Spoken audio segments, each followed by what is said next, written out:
Senhor presidente do Congresso Nacional, senador Antônio Carlos Magalhães, senhor presidente da Câmara dos Deputados, deputado Michel Temer, senhor vice-presidente da República, doutor Marco Maciel, senhor presidente do Supremo Tribunal Federal, ministro José Celso de Mello Filho, senhores embaixadores, senhores senadores, deputados, ministros de Estado, governadores, eminências, senhoras, senhores.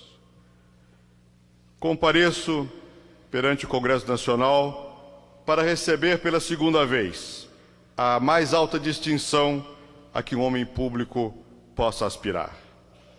Agradeço aos milhões de brasileiras e brasileiros, aos jovens e aos idosos, aos que moram nas cidades, assim como nos campos, que com o voto sufragaram as ideias que temos defendido e as mudanças que estamos empreendendo. Sei da responsabilidade que assumo. Ao concederem ao presidente da República a possibilidade de um novo mandato, o Congresso primeiro, o povo brasileiro depois, credenciaram-se para exigir mais do que qualquer outro presidente antes. Empenharei toda a minha capacidade e dedicação para corresponder à expectativa da nação brasileira. Estou pronto para a nova jornada. Sinto-me renovado pelo apoio generoso do povo brasileiro. Tenho mais experiência, pelo muito que pude aprender, tanto dos acertos quanto dos erros do meu primeiro mandato. Nos últimos anos, o Brasil renovou sua fisionomia, com a construção de estradas de relevância estratégica, 4 hidrovias, um sem número de portos e aeroportos, promoveu um salto na produção de energia e uma revolução nas telecomunicações. Mudou muito. Mas quando falo em mudança, penso em algo mais profundo, abrangente e capilar, que toca o cotidiano de cada um dos brasileiros e melhora suas vidas. Milhões puderam alimentar melhor seus filhos e dar-se conta de que onde há democracia, estabilidade na economia e seriedade de governo, não há razão de ser para o flagelo da fome. Milhares tiveram acesso a bens que antes estavam reservados a uma pequena elite que sempre pôde tudo. Milhares realizaram a aspiração tão antiga quanto legítima de comprar a casa própria ou morar com mais conforto. Outros perceberam que a ação solidária dos governos e das prefeituras, de pais e de mestres, está promovendo uma transformação profunda nas escolas e uma esperança fundada de melhor qualidade de ensino. É a professora das áreas pobres do Brasil que ganha mais e tem a oportunidade de reciclar-se. É o livro que chega a tempo ou a merenda que é mais nutritiva. É a evasão que diminui, enquanto a matrícula no segundo grau aumenta. Na saúde, o pesadelo de todos os brasileiros, mais recursos, melhor gerenciamento, mais atenção à saúde da família e um combate obstinado à fraude, estão mostrando o caminho que levará no futuro a um efetivo atendimento universal, gratuito e de qualidade, como prescreve a Constituição, mas que poucos países, mesmo entre os mais desenvolvidos, conseguiram assegurar. E assim ocorrem mudanças em várias outras áreas sociais. Não obstante todas essas transformações, muitos ainda resistem em enxergar o Brasil novo que está brotando sob nossos olhos.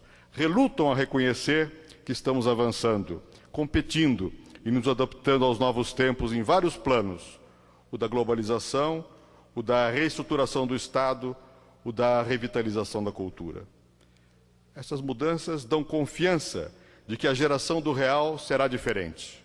Nossos filhos e netos terão mais e melhores oportunidades na vida. E tudo começou com a nova moeda. O real foi um grande divisor de águas. Antes era a inflação e a concentração de renda. Depois foi a estabilidade, com o início da distribuição de renda. O brasileiro pôde prever o fim do mês, planejar o ano seguinte e colocar sobre a mesa a agenda das suas verdadeiras necessidades.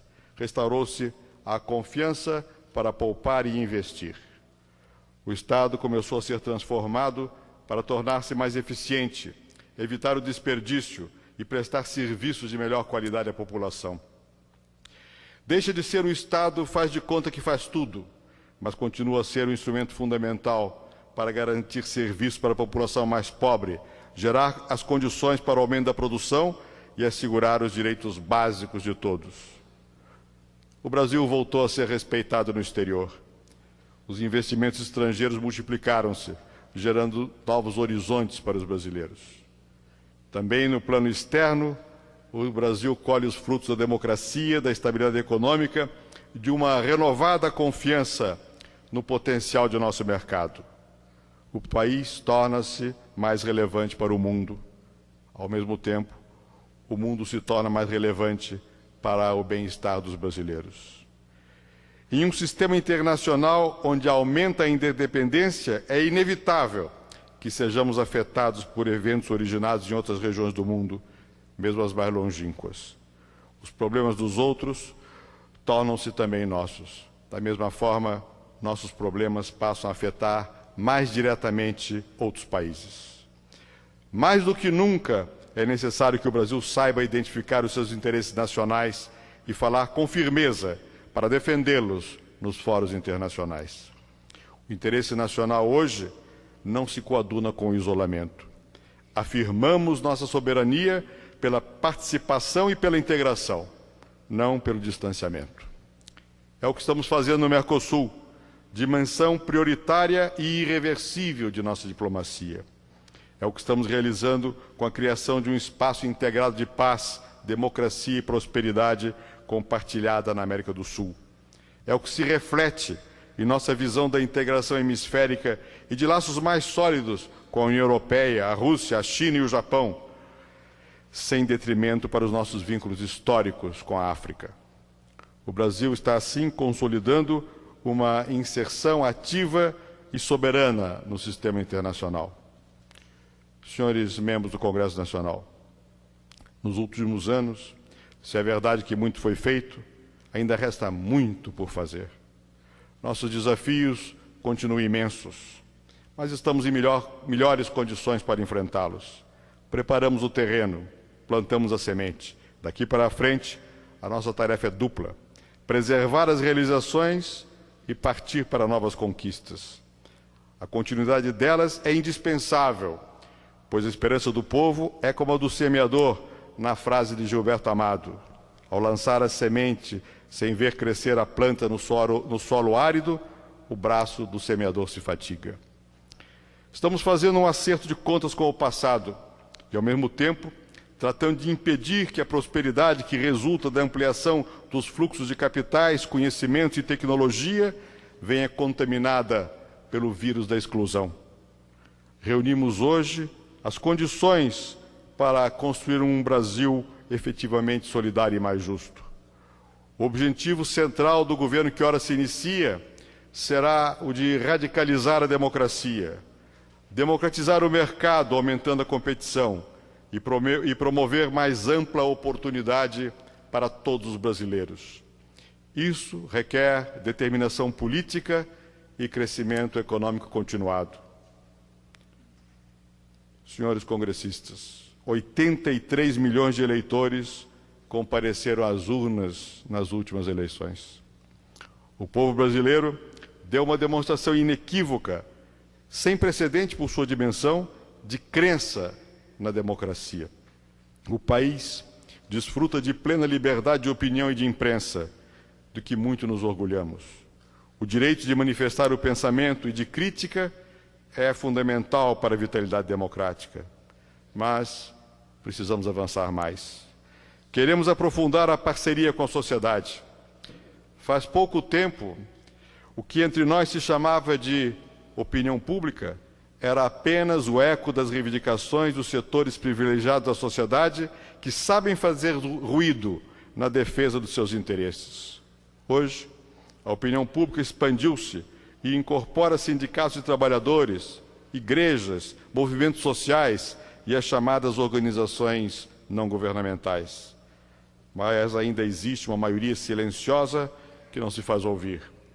As medidas de política social do governo buscam atender a esta maioria, mesmo, se for o caso, contra os ruídos dos que se escudam nos mais pobres para defender seus privilégios. A sociedade civil assume com mais eficiência e menor custo funções que antes eram privativas do setor público, e o Estado se fortalece ao articular-se com ela. A vertebração da sociedade, em sintonia com a descentralização das políticas públicas, cria condições para que os serviços do Estado cheguem efetivamente aos que mais precisam e não, como sempre foi, aos que mais têm, porque sempre detiveram os instrumentos de pressão para reivindicar mais. No Brasil, por muito tempo, o Estado como organização esteve à frente da sociedade. Hoje, ao contrário, é a sociedade que, via de regra, caminha à frente do Estado. Nossos partidos, que desde o Império eram instituições do Estado mais do que da sociedade, precisam modificar-se para serem agora instituições da sociedade. Só assim se revitalizarão e poderão estar em sintonia com a sociedade, evitando a crise da representação política que graça no mundo atual. A democracia que queremos é a do diálogo plural, dentro do respeito à diferença, à crítica e à alternância no poder. Mas o corolário da crítica é a proposta alternativa e construtiva. Não me intitulo senhor de um caminho único. Estou pronto a discutir e a retificar o rumo, sempre que me convençam de que é a alternativa melhor para o país. Alegro-me de que o diálogo com a oposição já se tenha iniciado.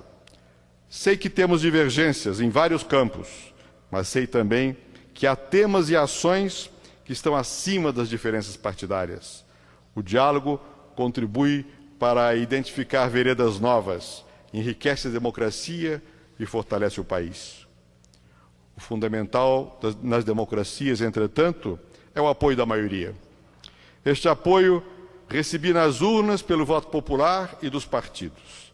A maioria dos representantes eleitos pelo povo pertence aos partidos com os quais formei o governo. Eles certamente apoiarão no Congresso as medidas necessárias à implantação das políticas que defendo e que foram aprovadas pelos eleitores. Completaremos, assim, as reformas. Não só a previdenciária e a administrativa, mas a tributária, a política e a judiciária. Confio nesta Casa, expressão maior da soberania popular, à qual me orgulho de ter pertencido. O Congresso deu expressiva contribuição às transformações do país nos últimos 4 anos. Homenageio a todos os seus membros que tanto valorizo na pessoa de um de seus mais precoces e maiores líderes, o meu inesquecível amigo Luiz Eduardo Magalhães, que ao nos deixar no ano passado, nos legou o exemplo de sua competência, visão e amor ao país.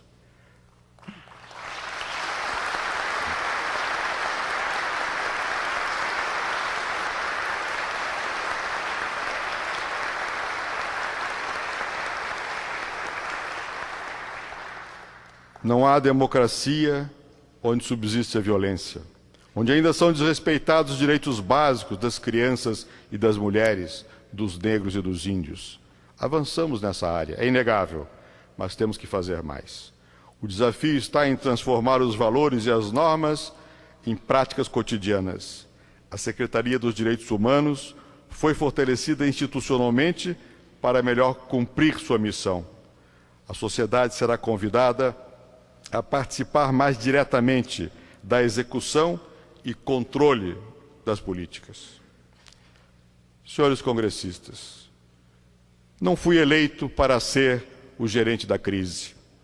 Fui escolhido pelo povo para superá-la e para cumprir minhas promessas de campanha, para continuar a construir uma economia estável, moderna, aberta e competitiva, para prosseguir com firmeza na privatização, para apoiar os que produzem e geram empregos e, assim, recolocar o país na trajetória de um crescimento sustentado, sustentável e com melhor distribuição de riqueza entre os brasileiros. nesses últimos 4 anos, enfrentamos um quadro internacional adverso. A economia brasileira sofreu o abalo de 3 crises internacionais de graves proporções. Ainda vivemos os reflexos negativos do colapso da moeda russa. Nossa economia enfrenta o pesado ônus de elevadas taxas de juros que arrefeceram o crescimento e diminuíram o emprego. O Brasil continuará a desempenhar papel ativo na revisão da arquitetura do sistema financeiro internacional. Não podemos aceitar que aplicações especulativas, por não estarem submetidas a qualquer tipo de supervisão ou ordenamento, desarticulem o processo produtivo e constituam uma ameaça recorrente às economias nacionais. Mas também é forçoso reconhecer que temos as nossas vulnerabilidades e, entre elas, o déficit público. Gastamos mais do que arrecadamos. Enquanto não equilibrarmos nossas contas, a cada turbulência da economia internacional, pagaremos, como temos pago, preço elevado. Assim como não hesitei em tomar as medidas necessárias para defender o real, não hesitarei em fazer o que for preciso para pôr fim ao tormento do déficit público.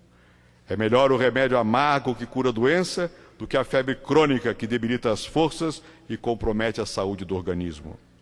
Não tenham dúvida, senhores, marcharei com determinação para obter do Congresso o ajuste fiscal e para livrarmos o Brasil da armadilha dos juros altos que aguilhou o nosso ímpeto de crescimento econômico. A reforma da Previdência, embora incompleta, abre perspectivas melhores para o equilíbrio das contas públicas. Vamos prosseguir com ela, eliminando privilégios e assegurando a continuidade dos benefícios em favor dos que realmente necessitam. Preocupa-me o desemprego. Como acontece ao início de cada ano, a taxa de desemprego poderá elevar-se. Por ser passageiro, o quadro não é menos doloroso para quem perde o seu emprego. Os ministros que em poucos minutos tomarão posse em seus cargos receberão do presidente da República uma orientação precisa: concentrar a competência de suas equipes e os recursos de suas pastas nos projetos que abram novas oportunidades de trabalho e de renda, especialmente para os jovens, na extensão do crédito à pequena empresa, nos programas de qualificação do trabalhador e na assistência ao desempregado. Tudo que o governo puder fazer na área do emprego será feito. Tenho a convicção de que o Brasil sairá fortalecido da crise. As políticas que estamos adotando corrigirão o desequilíbrio das nossas contas. O país terá credibilidade ainda maior e será um mercado mais atraente para os investimentos, tanto internos quanto externos, que gerarão crescimento e empregos. Tomo de empréstimo a Joaquim Nabuco frase lapidar que expressa meu sentimento diante dessa conjuntura desfavorável. Diz Nabuco: a vida não é senão a posse do futuro pela confiança, e em política, pela certeza do triunfo, digo eu, interrompido. Senhores congressistas, de pouco vale ao país ser a 8ª economia mundial se continuarmos entre os primeiros na desigualdade, e esse quadro tem de ser revertido. Estamos combatendo a desigualdade com a estabilidade da economia e com a melhoria da qualidade da educação pública, de modo a proporcionar aos desfavorecidos a oportunidade que nunca tiveram. Nossas políticas públicas em educação, saúde, habitação, saneamento, reforma agrária melhoraram. Os indicadores em cada uma dessas áreas comprovam o progresso alcançado. Antes, os serviços públicos estavam direcionados aos que mais possuíam. Agora, os serviços e os créditos do governo estão dirigidos aos que mais precisam. Assim é na educação fundamental e na saúde. Assim começa a ocorrer também no crédito rural e nos financiamentos para as pequenas e médias empresas. E esta é uma revolução, a única suscetível de transformar a fisionomia social do país e aportar um golpe fatal à desigualdade que reproduzimos desde as eras coloniais. Em breve, completaremos 500 anos. Este será um momento de reflexão sobre o que realizamos, o que somos e o que queremos ser. Temos muito para nos orgulhar do Brasil e dos brasileiros. Um país que venceu o autoritarismo e implantou a democracia. Em seguida, domou a inflação e está construindo a estabilidade. E tem agora pela frente o desafio de edificar uma sociedade mais igualitária. Esta é a minha visão do país para o século XXI. Estou certo que é também o projeto de todos os brasileiros que vivem com indignação os graus de desigualdade que ainda subsistem entre nós. Não há milagres nesta área. O caminho é conhecido e será percorrido com persistência. O rumo está certo, as políticas são coerentes, já começaram a dar resultados, serão reforçadas, retificadas quando necessárias. Senhores membros do Congresso Nacional, pertenço a uma geração que desde cedo sonhou com a reforma social em nosso país. Ansiava por participar dela. Foi ativa na universidade, tanto nas salas de aula como nas ruas. Lutou contra o arbítrio. Com a redemocratização, viu renascer as esperanças de mudar o país. Com a estabilidade da economia, percebeu que recuperamos os instrumentos para edificar um Brasil melhor. A vontade nunca faltou. E ela continua firme. O Brasil espera com impaciência por uma nação mais justa. Esta é a esperança que leio nos olhos dos milhares de brasileiras e brasileiros que encontro em minhas andanças pelo país. Estas são as vozes que ouço nas ruas. Esta foi a missão que recebi das urnas. Esta foi a mensagem enviada por um dos amigos mais queridos, Sérgio Mota, companheiro de uma vida de lutas, quando disse: não se apequene, cumpra seu destino histórico, coordene as transformações do país. Eu assim farei. Muito obrigado.